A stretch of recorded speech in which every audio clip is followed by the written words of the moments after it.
Hello అండి, Christmas ఈవ్ రోజు లూలు మాల్కి అయితే వెళ్ళాము. వ్లాగ్ చూడకపోతే తప్పనిసరిగా చూడండి. అండ్ దెన్ ఆ రోజు మనము కొన్ని వెజిటేబుల్స్ తెచ్చుకున్నాము, అలాగే బ్రెడ్స్, అవకాడో ఇలాంటివి తెచ్చుకున్నాం అనమాట.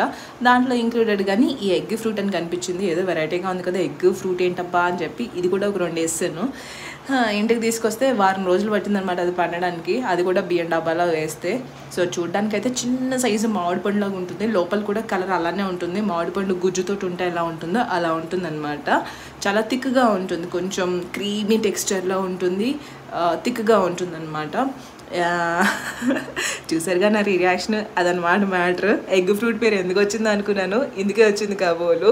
స్మెల్ అయితే జీరో స్మెల్, అస్సలు స్మెల్ ఉండదు. టేస్ట్ వచ్చేసరికి ఎగ్ యోక్ తింటే ఎలా ఉంటుందో అలా ఉంటుందన్నమాట. సో బేసిక్గా ఎగ్ యోక్ని ఫ్రూట్ అనుకొని తినేటివే అనమాట. సేమ్ టు సేమ్ అలా ఉంటుంది. నాకైతే అస్సలు నచ్చలేదు. మీకు నచ్చితే కనుక మీ అదృష్టం, ట్రై చేయండి. రిస్క్ ఫుల్ మీదే అనమాట. బై.